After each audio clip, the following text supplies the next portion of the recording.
Okay, my friends, once more, welcome to Leopard Street. Welcome to the cellar.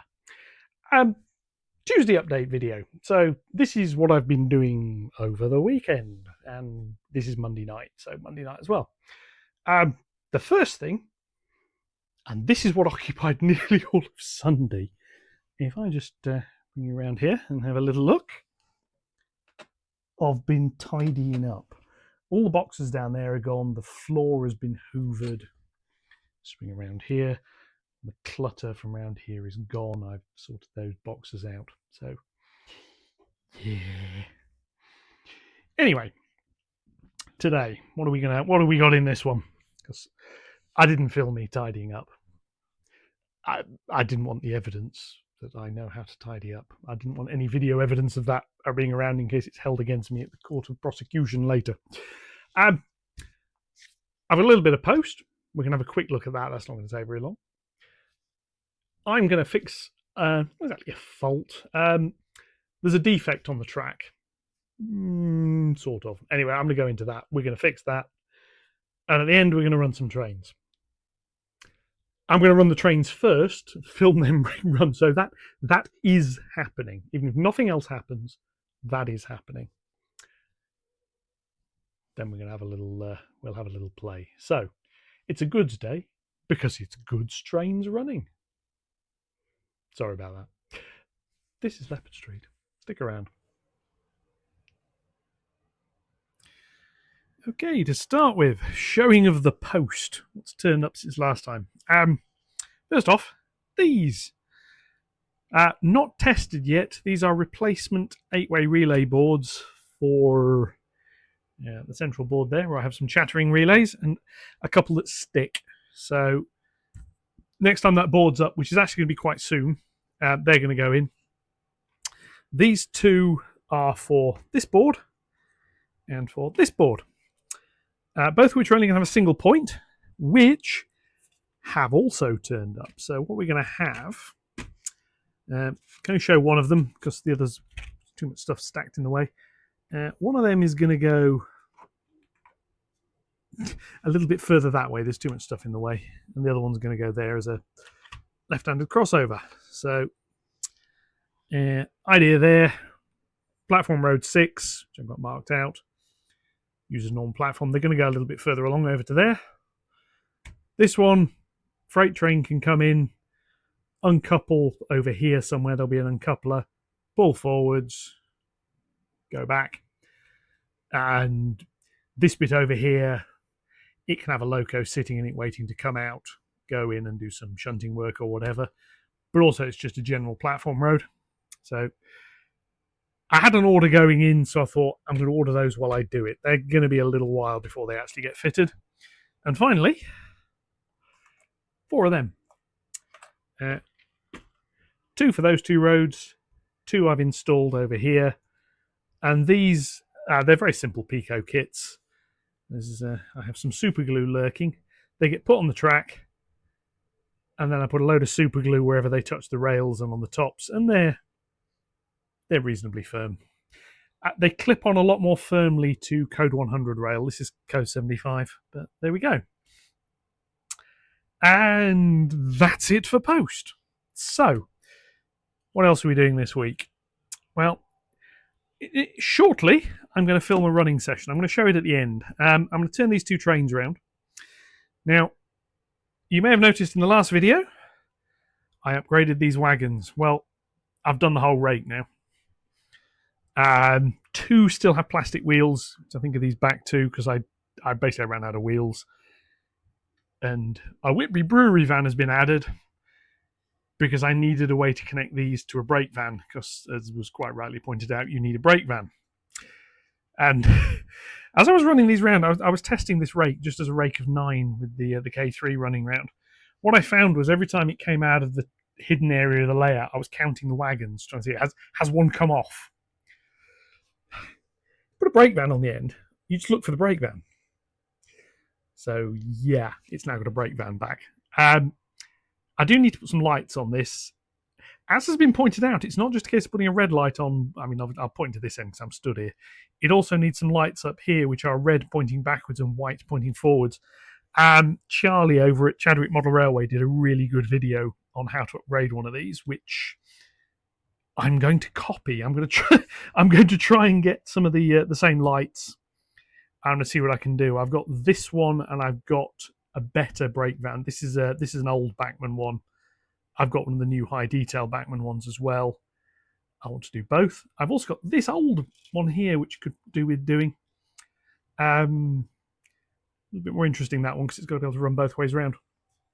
However, what I've done, you can see here, I've got both of these locomotives, my K3 and my Q6, lined up together. This rake is the KD rake, and the rake behind it is all tension locks. So as you can come along here, and the wagons aren't quite the same length, so this isn't a completely fair test, but as you come along here, you can see the KDs are much closer coupled. Much closer coupled. And when you get to the end, technicals, you've got about half a wagon difference. It's actually not that much of a space saver, but it does look like you're saving a lot of space. I mean, you look at the difference between those two. It just looks so much better. The biggest difference, however, if I grab the back of this, that's the level of slop, and it's actually sprung around the centre. Bear in mind there is a tension lock in there. That don't move much. This one,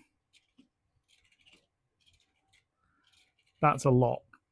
And the problem, if we go over here, about there is the high point on the low level lines. They're still climbing as they come out of the junction, and they're descending when they go past where those retaining walls are.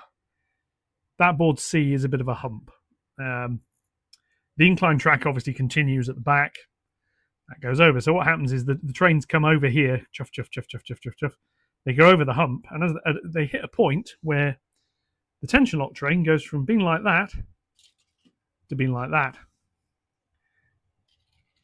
And what I found was, as it went like that, with the couplings on these, the couplings overrode each other. And it's quite hard to show, but one would lift up, especially with lightweight wagons. I put a bit more weight in some of these. They would ride up a little bit, couplings would go over, some of the wheels were lifted, lo and behold, a derailment. These, now they've got a bit of weight in them, don't do that. The KDs help because the couplings can slide up and down a bit without interlocking. I mean, this is the other thing I love about KDs. Uncoupling is that. There's no trying to twist them about. There's no having to get a little tool to go in underneath it. So, yeah. So I'm going to run those two in a minute. I'm going to turn them around off camera, then we're going to run them around.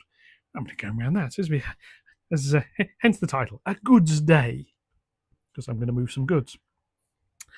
What I'm going to do after that, but is going to be next in the video, is this little bit of track here. Now, this is the one where I was getting the short circuit with the rails touching. And as was pointed out, this is actually a fault on my part.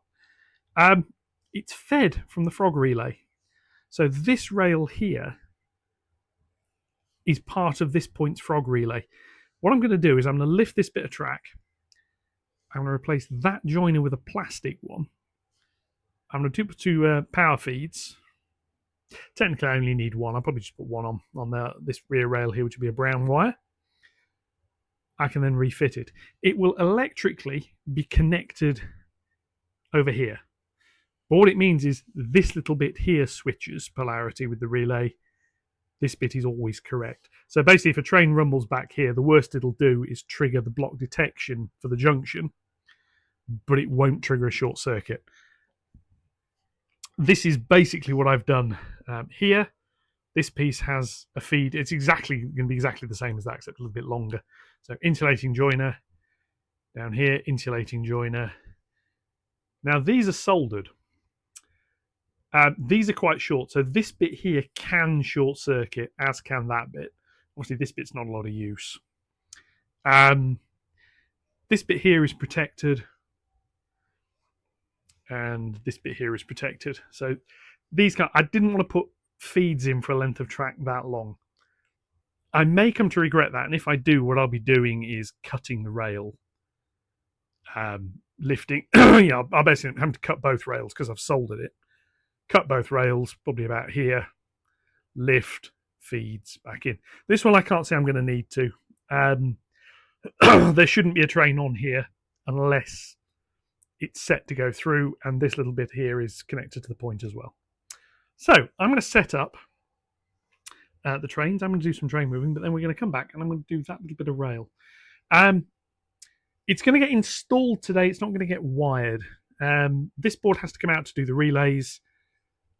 The reason I'm doing this at all now is because I need the board up to do this. So I may as well put this in first. Then I can wire it to the relays while I'm doing all the work underneath. So, without further ado, let's play trains. So first off, we have the K3. Chuff, chuff, chuff. Yeah, she doesn't have sound in. Anyway, whistle. Yeah. Off we go. Sensible speed as we leave the station.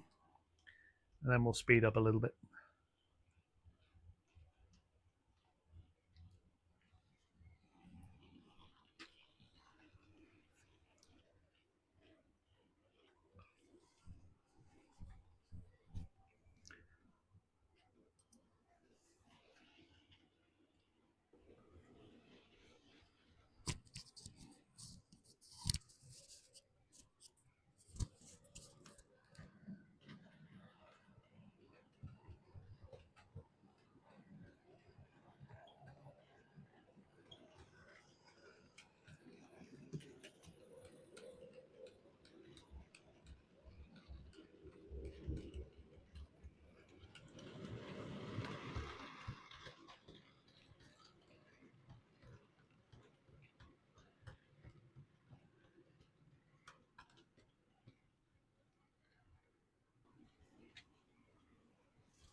Okay, now this time round, we're going to watch her as she goes over the hump, which, as I say, is the top's about here.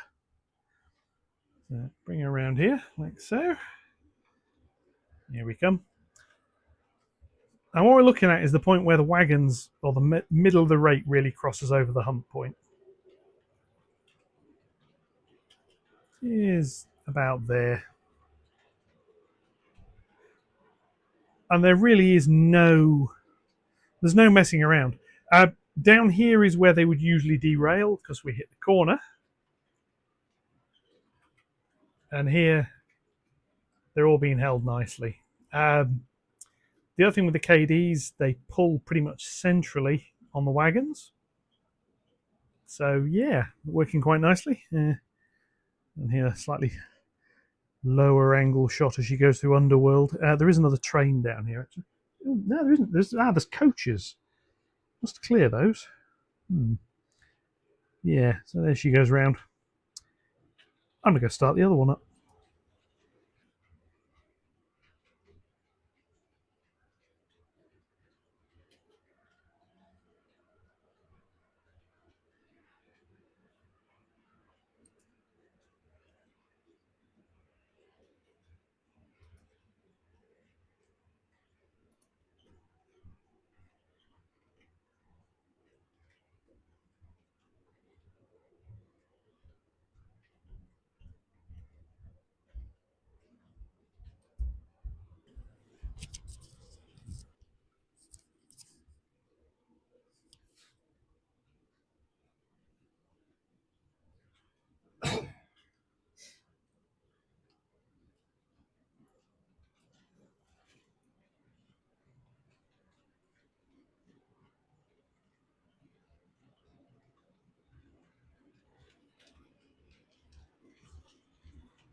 Okay, now we have the slight problem of obviously I only have a limited number of roads here, so what we now have to do is a little bit of a shunt.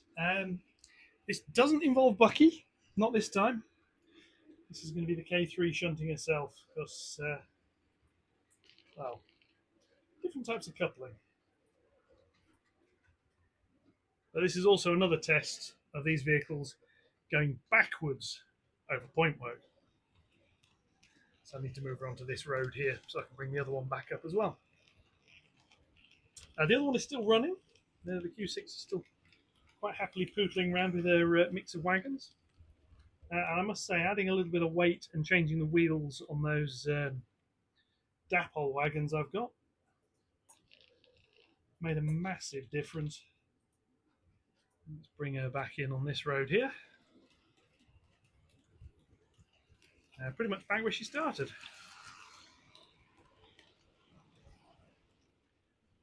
It's just occurred to me I left the microphone down here. Yes, hope you can see me. Never mind. We shall see. She comes rumbling in and stops. So, what I now need to do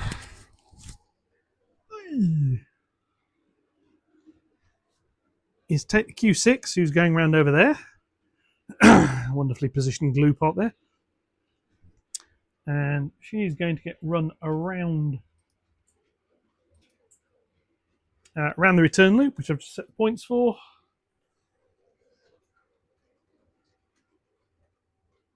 And then I'm going to bring her back up to the station as well. And that'll conclude the little running session, but she's going to go around the loops first. I know she's clear of the point work over there. Reset Leopard junction. And now we have a train in the underworld again. I am going to put some proper lights down here. Yeah. I'm also, I'll tell you, you'd be pleased to know, but to be honest, it's not really the sort of thing you're probably going to be pleased about as such, but never mind. I'm thinking of looking at getting another camera. I'm watching Charlie's video on his little drone camera that he uses on a wagon, and I've got a little Great Western one plank flat wagon, so I'm quite tempted to use that and get myself something similar. May not be immediate, but I can then do like I can do the first person shots like a proper railway channel. Yeah, anyway, the idea of this ever being a proper railway channel is actually quite scary. Conclusions on the running though. These wagons, the new Hornby ones, turn the camera because she's going to come up here. There we go, coming up the incline now. The new Hornby ones with a bit of extra weight in. I think the weight has made the biggest difference, followed by the wheels, followed by the couplings. Yeah, this little session, they've run around between them. They've probably done 20 odd loops at this point. I've been darting backwards and forwards filming things. And they've done it flawlessly. No hesitations, no stutterings, no derailments. They even sound better. Well, the new ones sound better. This rake over here sounds as normal. Or like I say, the Dapol ones being given metal wheels has made a huge difference. The front of the train, there's 3 Bachmann 3 planks, an Oxford Rail 6 plank. I don't know who the container van is, and the rear 5 are Dapol with a Bachmann brake van. So, yeah, all in all, running quite nicely. Bring her in next to the other one. And then I'm going to get on with sorting that bit of track out.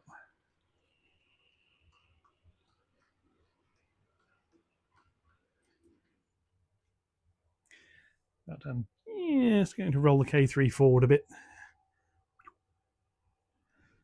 Just because I want to work here. Yeah. In fact, you know what? I've got a better idea. I'm going to end the running session now. I'm going to back them both out, and then we're going to we'll have a bit of clear space. So I'll catch you in a sec. Well, I'll say I'll catch you in a sec. Yeah, I'll catch you in a sec. Yeah, it's a quick one to finish off with. Knight of the Thistle is currently sitting on a dead track. Yeah. Problem. one of the crank pins. It's actually on the other side, but it's the rear wheel one. Forward. Yeah, I think it's one of the end ones. I think it's this one but on the other side is loose. Now I've got the tool. I've tightened it up, and then the wheels don't turn. What's happened is the nut that the screw goes into at the back isn't in place properly. It sticks out the back a little bit. So you screw the crank pin in, and if you screw it in properly, it binds. And if you don't screw it in properly, it comes loose and it falls out. I did have some video. I've managed to delete it. Basically, she was wandering around the layout on the lower deck, just doing a couple of laps. And she got to a little past those wires, and there was a clunk. She stopped, and you got that sound of a motor stalling. Used the red button, cut the power, had a look. When I found that out. So I had a few comments about she's not that old, send her back. I could, but that would be 2 for 2 from Rails of Sheffield. We've been getting them and sending them back. This is a fairly straightforward one. What I've got is some Loctite turning up tomorrow. Some of the low strength purple Loctite. And I'm just going to put the crank pin back in. It'll be a loose fit, but with a bit of Loctite it should stay in. And then she'll be back running again. Chamassier over there is busy thinking, you're fixing that one, you ain't fixing me. Well, that's what you get for being named after a French racehorse. I need to open her up and actually confirm what the fault is and order the bits. But there we are. Trains all clustered at this end to free the gap. Trains over there. Yeah. Now, let's jump back in time. And I'm going to do the bit of track work. Okay, so lifting this bit of rail. Track power is off. It's always worthwhile doing before you do any of this. And again, this is held down with copied X. So what I'm going to do is the trick with the ruler. Any thin bit of metal will do this actually though. So that's going to come under there and then be swung across here like so. Just to break the copied X. And what I want at this end, I've not got. I want it broken the super glue. Okay, fair enough. What I wanted for this end was it to break and lift the plastic. It's broken the super glue. So what I'm going to do now is slide this out. I need to remove that fish plate out of there. And that can be reused, so that can go back in the magic box. And what I've got to do is put a plastic fish plate in there. Now, I've got plenty of them. Obviously, they're these. I use the standard Pico ones, which I suspect just about everybody uses these. And this is going to go clip off like so. And close that box lid back up, because otherwise they go everywhere. I'm also going to come on here. And this is the other beauty of copied X. If this was PVA, yes, I could have removed this, but it would have involved water, it would have involved a lot of mess and a lot of messing around. However, because it's copied X and it's a rubber glue, I can just peel it off. And if it sticks a little, what you do is you just run your fingers over it like this. And it threads it up. And then you peel it off. Get rid of that. Ta-da! That's all the copied X gone. Which I'm going to bin. Yeah, that's fine. This can go onto here. Possibly, assuming I can thread the thing on properly, which I can. And now, this, I'm going to zoom in. Hopefully you'll be able to see what an issue. Maybe not. There's a little plastic nub on there, and it's not gone all the way on, and it won't because of the design of the point. So I'm going to have to take a little bit off the end that goes on here and then put the thing back on. Because I want that gap to be as small as possible. So I'm going to take this off. Yeah, tweezers might help. Like so. I'm going to chop the end down. I had to do this actually with some of the other points as well. It is a little bit of a pain because it makes putting the thing back on a bit more awkward. Right, let's go with tweezers. See if that'll help. Going to go on. Yeah, there we are, it's on. So that can then just be pushed on like that. And if I zoom in again, hopefully you can now see the little plastic nub is right up against the rail. There is, however, another problem. Only a minor one. Very, very minor. This bit of track here now won't fit because that is now going to be about 1 millimetre further. And if you remember rightly, I had some problems at this end with a short circuit. So what I'm going to do is trim this rail by a little bit, not by much, just a little bit. With my trusty, if slightly dilapidated track cutters. You see the state of the end of those. Yeah, it's they've gone through a few rails. So that's going to come off. And then, because I know it's going to need it, relocate again, you can see what I'm doing. I'm going to just clean the end of the rail up with a file. This is fairly straightforward. There's always a burr on the bottom when you do this. And you can look at it and it can drive you up the wall because you can't get a fish plate onto it. So if I do that and the top,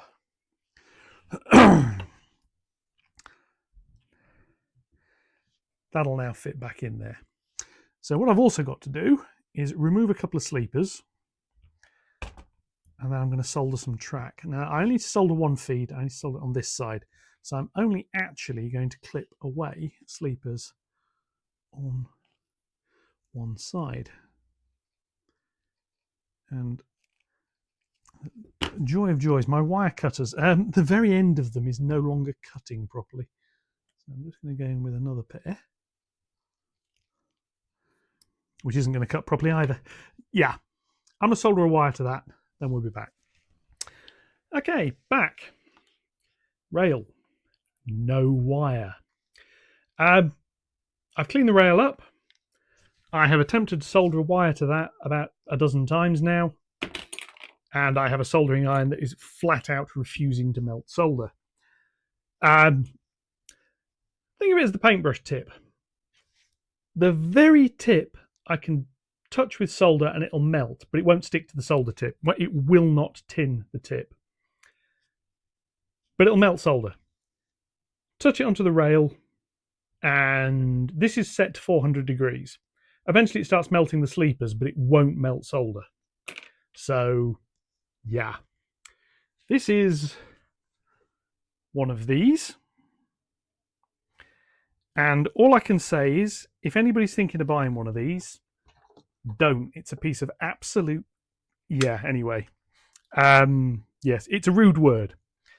The tips it uses, this is a new tip. Come like this. They come in a lovely little container. They should do for about the 8 or 9 quid they cost. That's the previous one, which won't melt solder. And I've turned it up to 400 degrees. It'll melt solder a little bit, and I can chase balls of it around on the heat mat I've got. But it won't tin. It won't tip solder. I've tried cleaning the tip. I've tried fluxing it. I've tried cleaning it again. And there's the tip. Yeah, useless. Absolutely useless.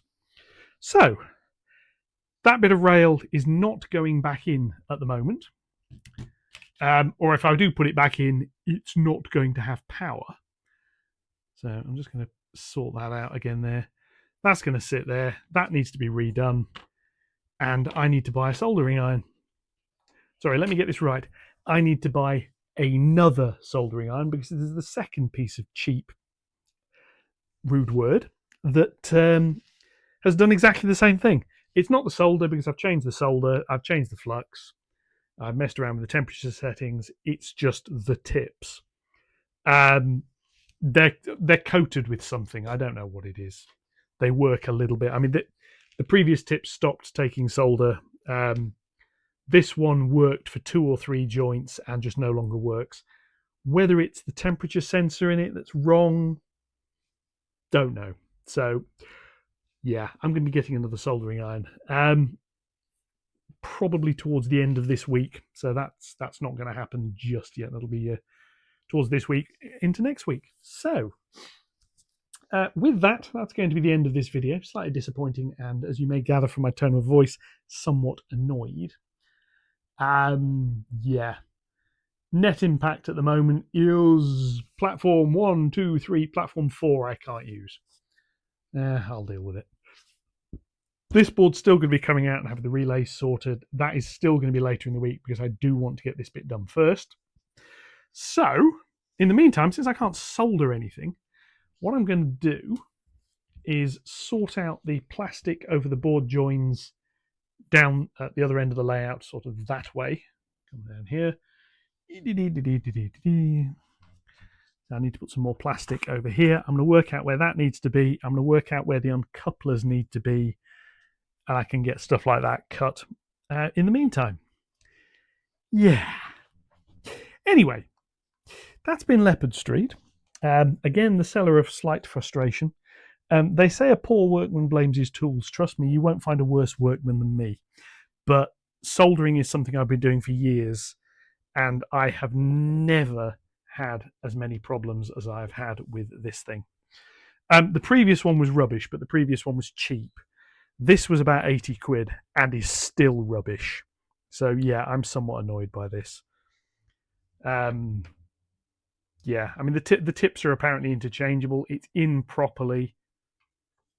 It is absolute garbage.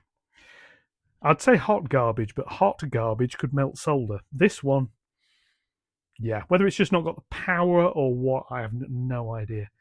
But I mean, I've tried it on boards like this, just normal circuit boards, and I've given up on that as well. It's nonsense. I was trying to put this together the other day, and I mean these are a doddle to build. Until very recently, I've never had a problem trying to build one of these things. This wouldn't melt the solder properly on it. So, yeah. This is going in the bin. Anyway, enough ranting about soldering irons. So, that's been Leopard Street. I'll catch you all in the next one. Recommendations for soldering irons welcomed. I'm looking at getting a lowish cost Weller, so probably in the best part of about 200 quid, but they work. You can get plentiful tips for those that are standard sizes, which is what the other soldering iron station I've got, which is in that box down there, doesn't have. It says it does, but it doesn't because they don't fit properly. So, yeah. Anyway, I'm going to go away now and I'm going to find something nice and refreshing to drink. I'm going to find something nice to eat. And I'm going to go and play with a cat or whatever. But anyway, I'll see you in the next one. Thank you very much for watching. This has been Leopard Street, and goodbye.